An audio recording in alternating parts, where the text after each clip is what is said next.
perception that some people view it there in Nepal, or the people in Nepal view the situation like that.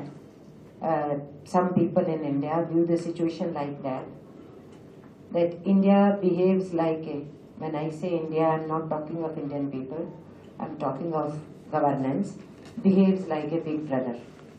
It's not only a question of perception, it's also historically sometimes question of behavior on the part of Indian regime also. So we are very clear on that, and that is why we feel, yes, good relationship between two neighbors. Yes, it has to be a relationship between equal two partners. It doesn't matter what is your population size, how big is the country geographically, or how big is the country population wise. The issue is very clear, it's two sovereign nations. So relationship between two sovereign nations has to be on that basis. In last 7 years, I visited Nepal for almost 25 times. But from last year, I haven't been there. It's almost about, I think about for last 8 months, I didn't go there.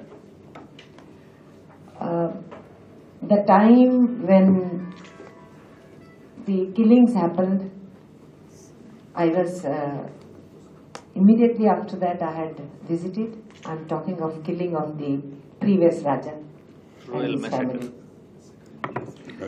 And after that, when I visited Nepal, I was wondering, the day a spark will begin, I knew, I felt, very strongly I felt, the day a spark will begin, very strong movement in Nepal is going to come out. I had that feeling because I was interacting not with politicians alone. I was interacting with the commoners in Nepal. A taxi driver, a vendor, a shopkeeper, everybody. And from those commoners whom I was talking to as a commoner, not as somebody known to be a politician or this thing. So I had very strong feeling. It so happened that my son got admission in Manipal Medical College in Pokhara. And because of that also I was making personal visits, just as a simple parent. And out of my habit I was talking to everybody as a common woman. Some woman from India has come and is inquiring about it. And I had strong feeling that this Raja will be thrown away by the people and democratic movement, just people should get an opportunity. And my son was there when those days when there was no communication between India and Nepal. And other parents of other children were also depending on me to get some news. If the children are safe, is what it, because Pokhara was one of the very, very strong area of activities also and confrontation. But from talking to people, of course I agree, Indian and Nepalese people, they want friendship, they had friendship and that has to continue. But time and again, vested interests in both the sides definitely have their own game plans about which we should be wary about. I have not forgotten the situation when it was on the verge of it that the democracy will be restored. It was on verge of it that Raja is going to go. At that time, Indian government tried to send its emissary with an understanding how monarch can be saved. We cannot forget these facts. And we in the left were very alert, were very angry, and we immediately had to talk to government and put forth our opinion that don't try to meddle into this thing when the people of Nepal are on move and they want democracy. Prior to that, all of us were together there in Vittal Bhai Patel House, I remember till today, when most of the leaders had come from Nepal, were here in India. Many of the friends were giving shelter to many of the friends, as I could also offer to some, and during those difficult period of in the life of Nepali people, some were my friend. You see, I also could extend some help. During that period, also we were very clear that it's the political forces of Nepal. It is they who will find solution. It is they who should go back, and it is they who should see to it that the king doesn't try to play between Maoist and the other political parties. I have been in the trade union movement. That's why I'm telling you how we are working in close relationship. And when I was in the women's movement, I can tell you that women organizations also interact very well and get the feedback from there, and we give the feedback how we feel for them and we want Nepal. And especially this whole process of democratic transformations, we really feel that this has to be carried forward further. Now you commented on, and these friends commented on, our media is not giving space to Nepal news. It's one comment is what Nayyarji said, that generally the media in India, for any news, they look towards what our, you see, MEA is telling, or some news is coming from their version. But sometimes our media talks other than that also. This is also true. As far as Nepal is concerned, it seems to be policy of those who are controlling media. Because their perception also continues, as all of you were trying to say, especially when Kuldeepji was saying, हाँ Nepal तो है ही, it's there. That approach is there in the minds of those also who are in control of media. So it is something to do, as far as I'm talking of mainstream media, I'm talking about, that also gets reflected how much they have to give on Nepal. But then there is, other than that media, there is a media, Sumitji represents that kind of media, which does give space, which can be used, and the things reach the media of political parties, those who are friendly to Nepal, then the other media which is not through any political stream. I think you people should try to use that media. That media reaches the intelligentsia of India. They read that media, and through them, this what you want to say should come up as much possible. This is true that the efforts have been made to show as if all Nepalis are against India. It is true the efforts are made to show as if all India is only trying to squeeze Nepal or is against Nepal. This myth should be broken in any case, and more people-to-people friendship should be developed. But lastly, I must tell you, democratic transformation must succeed. We are very, very seriously looking at it. We are very feeling a pain when we found that 2 years are going to end and nothing has come out. 1 year extension, we took a sigh of relief. But now again, stalemate, we are very much worried. We are as much worried as much you people are worried why this process is not coming through. Because it's very, very important that this democratic transformation must continue. And it's not something which Kuldeepji said his friend told, and Seema said, was he pro-Indian fellow?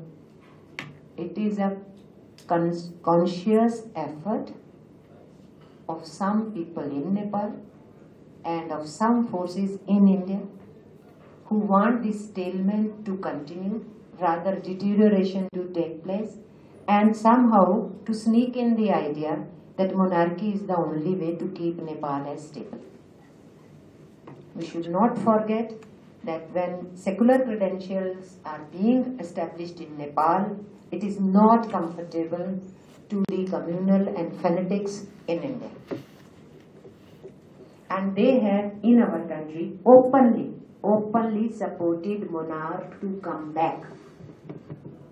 Indian government does change position immediately when the pressure comes. Okay, yes. They have to do something with Nepal.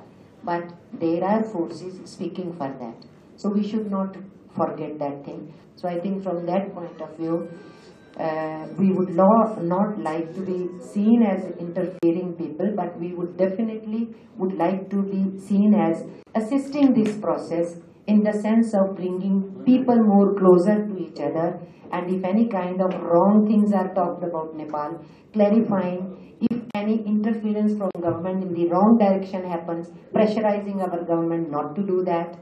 If any wrong demands are raised from here about Nepal, countering it here. When some forces tried to tell here, monarch को वापस लाना चाहिए वहाँ, we immediately came out openly and said कि तुम अपना घर देखो, क्योंकि तुम वहाँ उनके secular credentials को नहीं देखना चाहते हो और हिंदुत्व की बात करते हो. So we immediately. So what we can do here, which helps Nepalese process of going to democratic transformations, we should be seen as doing here.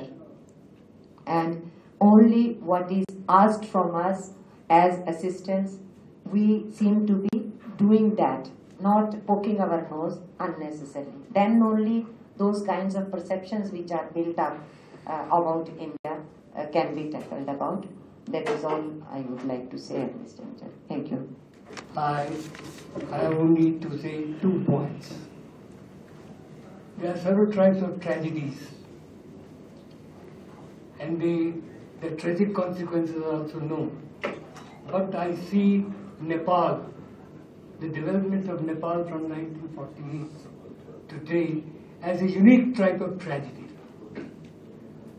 I'm not saying tragic, but it's a unique type of tragedy.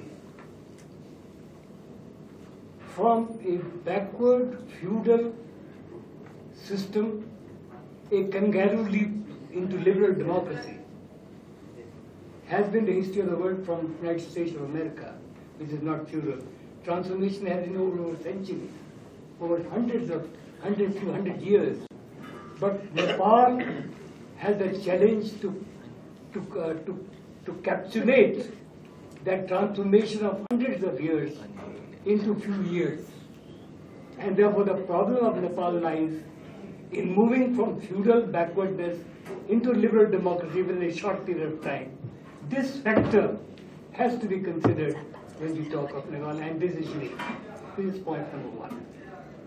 Point number 2 is that when we accept this uniqueness, the language, the theory, and the perspectives which, whether it is Indian democracy, whether it is American democracy, or European democracy, does not arise.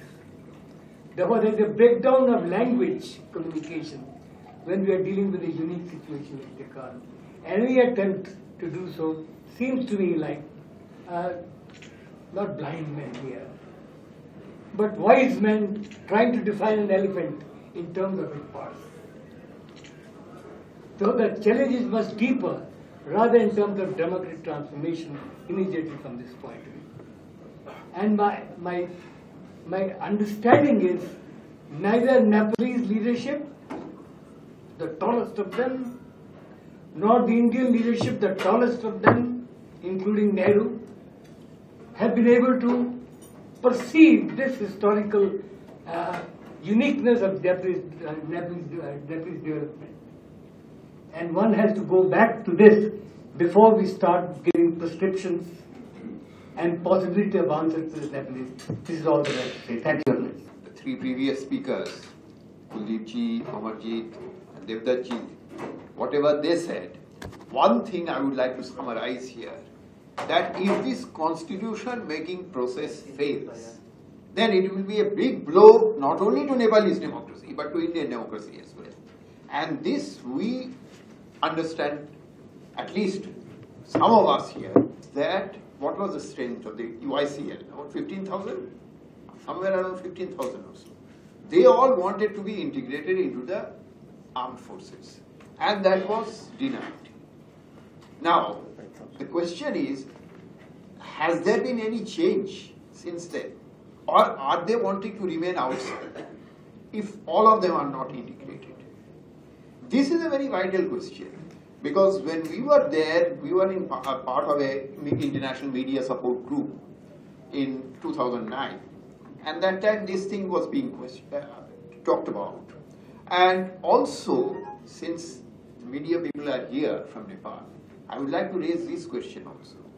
You see, there has been, at least at that time, a lot of attacks on journalists, the media houses.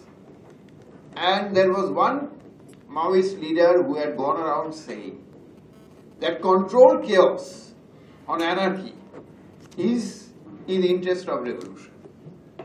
Now, as you have correctly said, that this is the position now which they have said, that anarchy and instability help Maoists to consolidate power for further revolution, People's Republic.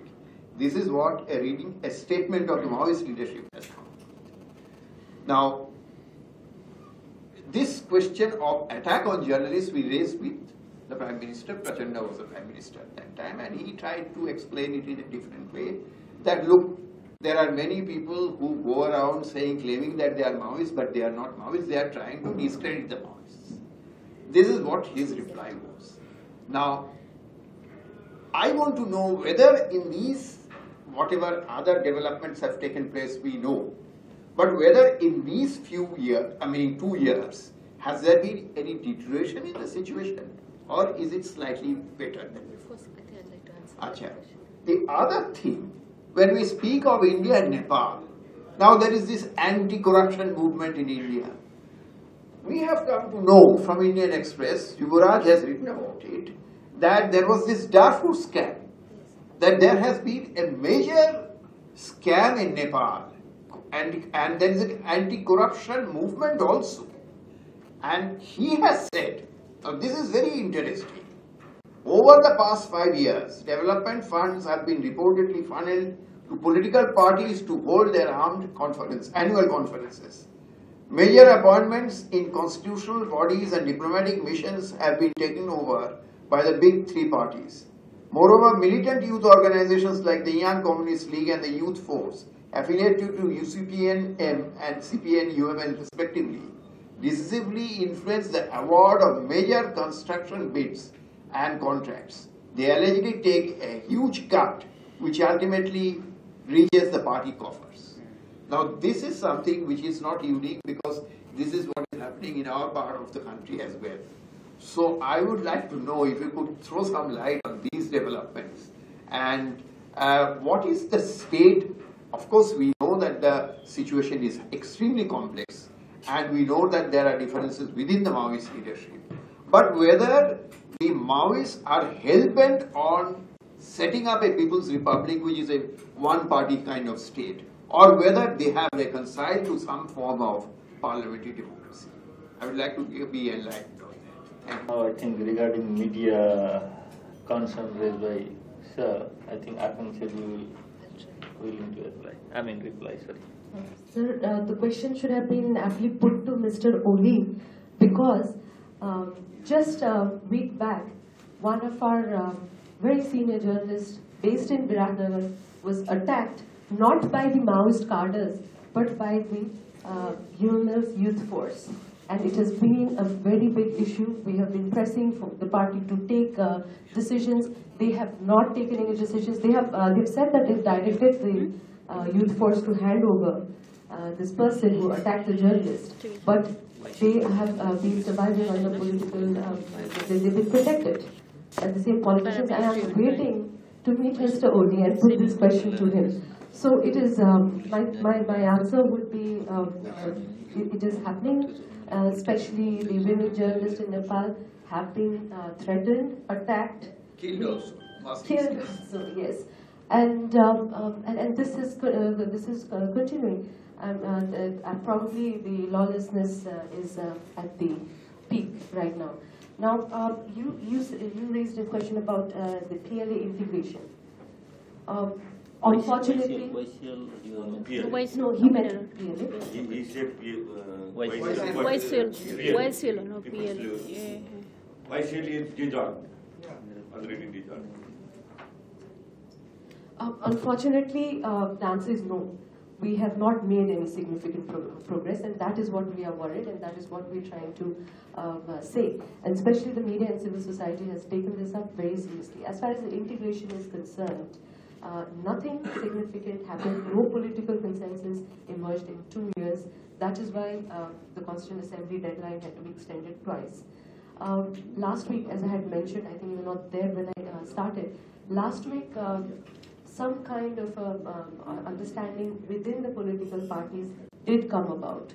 The Maoists had said that they are willing to accept the Nepal Army's package, which is forming a separate directorate of these verified combatants inside army. But now the details have not been given, and Nepali Congress has already said 2 days early that they will not accept any negotiation between Nepal Army and Maoists. So when the integration has not happened, and as far as the rehabilitation package is concerned, the parties are still debating. My Nepalese friends and also some our Indian friends here this evening. I've had the opportunity to visit Nepal twice during this travel, and I was in the delegation which was being batted by the loyalist forces when we went there. Sitaram Yechuri and Dheeraj and all was there. Since then, a lot of water has flown into whatever you may say in Candid. But here I would not like to go into the history or repeat what has been said. I would like to pinpoint what could be the role that we have played from India at that point of time. And after 3 years, during these 3 years, we have not been able to play any constructive role in helping the drafting of the constitution or resolving the internal conflict or crisis. And also, I would like to know what is the main impediment. We have been discussing various alternatives. So what is the main political force which is as an obstacle, playing a role of obstacle in drafting the constitution and integrating process?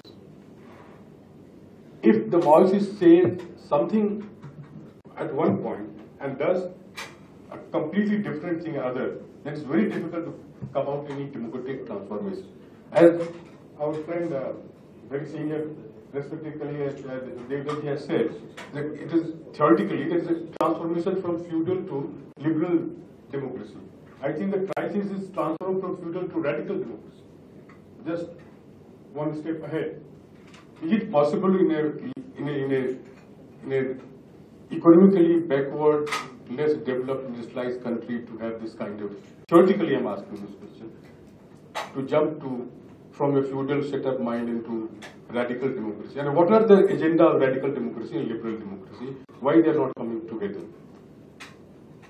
But again, coming to the point, what could the Indian civil society, civil society of India, could play a role, the time which is left now, in the entire process? How could be a dialogue between the government and the civil society at both the end, and to help out the process? Let us think about all these things here and try to find out some kind of thing than to go again repeating all those things that has happened earlier, like Indo-Nepal, Big Brother and all these things. Because these are not the things that is impending the solution. Or either India's Big Brother thing, or it is purely the crisis of Nepali people, Nepal leadership. Nepal से अपना सीधा लगाव है, और खासकर 2006 से जब Madhesh movement शुरू हुआ तो नेपाल लगातार जाना आना रहा, और वहाँ भी अपने सारे मित्र हैं। जहाँ तक अखबारों का प्रश्न है, तो मैं स्वयं 1990 से 2011 तक अगर प्रतिवर्ष 10 से 15 भी लिखा हूँ, तो 250 से 300 आर्टिकल तो मैंने स्वयं भी लिखा होगा।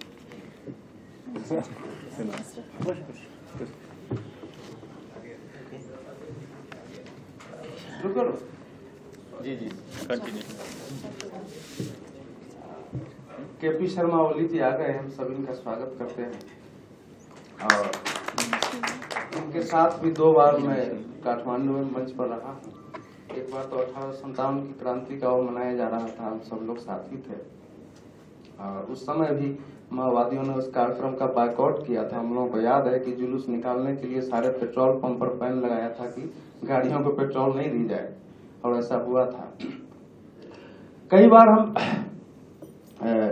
जो यहाँ बातचीत हो रही है उससे भारत एक खलनायक बन के और खड़ा होता है नेपाल के संदर्भ में। थोड़ा बहुत सच है इसमें, क्योंकि जब पड़ोस में एक छोटा देश है तो हम अगर सुझाव भी देते हैं तो कई बार लगता है कि हम पर अपना विचार आरोपित किया जाता है, और ये मानसिकता, और इसको मैं नेपाल में भी बोलता हूँ कि भारत को इसको सहने की क्षमता हमारे अपने अंदर डालनी चाहिए कि इतना उसमें होता है। लेकिन यहाँ इस प्रकार से बातें हो रही है, मैं पूछता हूँ कि इस समय जो नेपाल की हालत है उसमें भारत के पैसे से कोई पुल बन रहा है, उसमें भारत और नेपाल का झंडा है तो भारत के झंडे पर कालिख पोत दिया जाता है, लेकिन चीन के झंडे पर अगर कहीं है तो नेपाल में कालिख नहीं पोता जाता। तो ये भारत के लोग अगर बात करते हैं तो ये दोनों बातों का ध्यान रखना चाहिए। अभी मधेश की एक महिला 2 साल पहले, क्योंकि तिब्बत का जो आंदोलन चल रहा था तो हम लोगों के जो हम मित्र थे, हमने कहा कि भाई उन लोगों को अपनी बात रखने दीजिए, आप लोग उनको मारते पीटते हैं या रोकते हैं, ठीक नहीं है।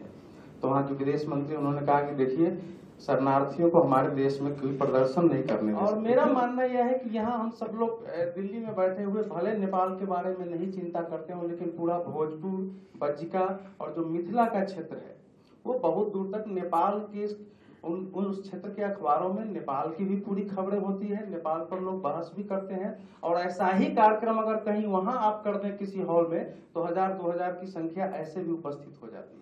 तो वो उस क्षेत्र में ऐसा नहीं है कि भारत में नेपाल को लेकर कोई कंसर्न नहीं है, मैं इससे भी सहमत नहीं हूँ।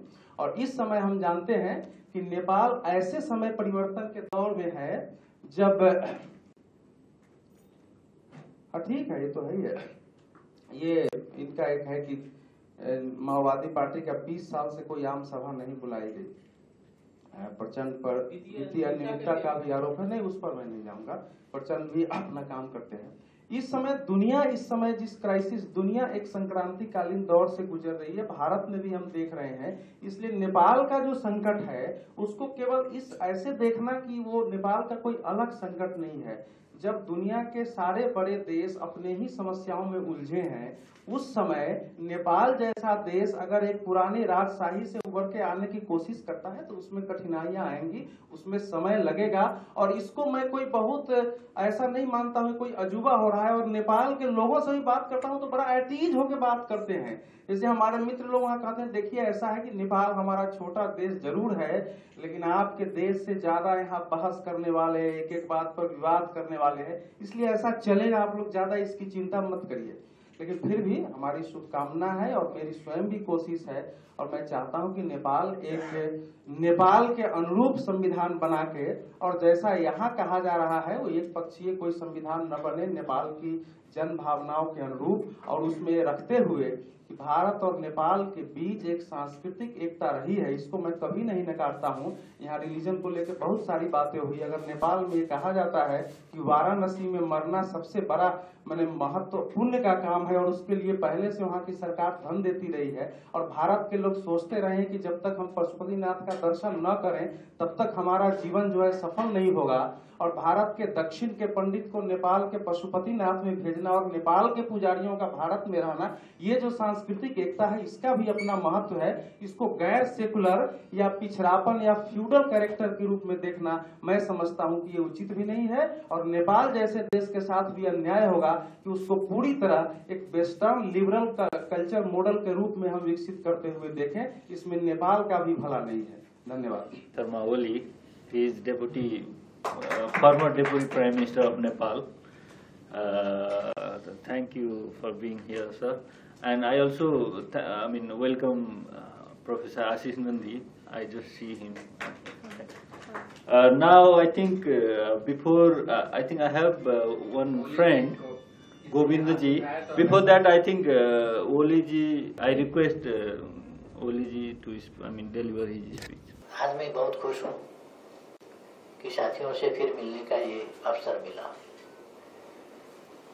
मिलाने वालों को धन्यवाद देता हूँ मैं, संस्था और व्यक्ति को।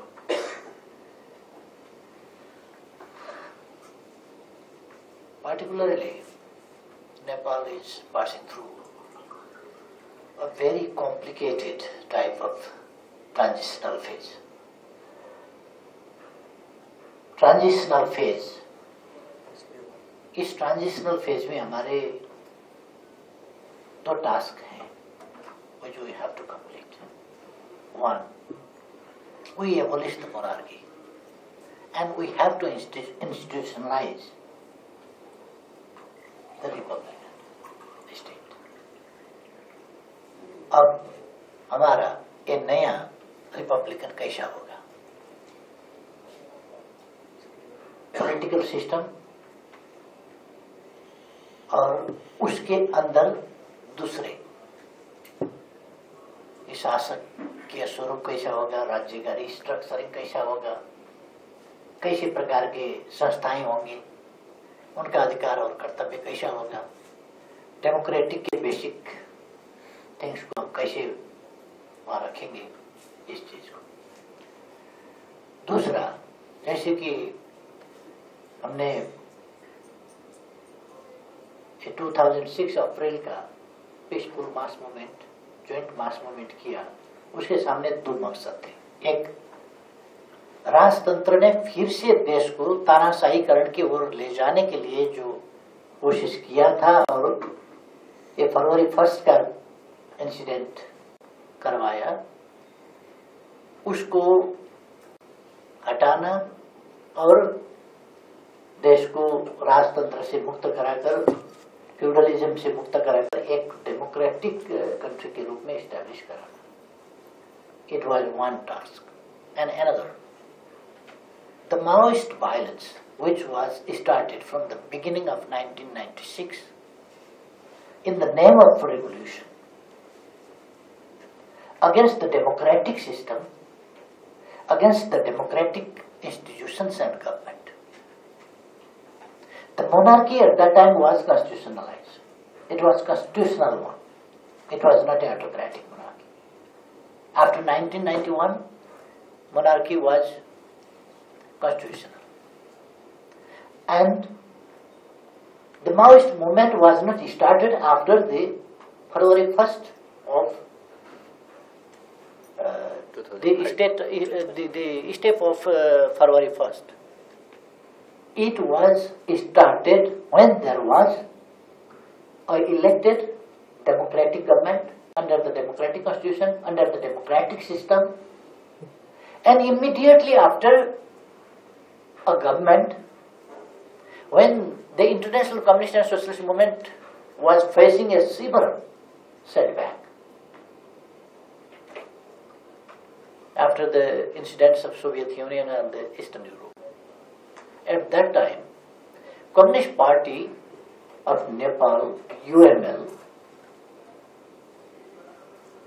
achieved the victory through the elections and formed a single government at the capacity of major party of the country. And it was very popular government. And it was proof that political, economic, social and other changes, it was possible to materialize through peaceful means and ways, because the constitutional and peaceful means and ways were available. We could use. And election के माध्यम से ये तो practically it was proved. Then unnecessarily and harmfully, Maoists started violence in the name of revolution. It was nothing else than the extremist, ultra-leftist ideology. Nothing else. मुझे कहने की आवश्यकता नहीं है, लगता है कि that series of violence took 17,000 people's lives unnecessarily and destroyed so many structures and affected very negatively to the development endeavors. The process was about stopped. And we had to end the so-called revolution. Or in the name of revolution, which violence was taking place, we had to stop that and we had to settle that problem peacefully.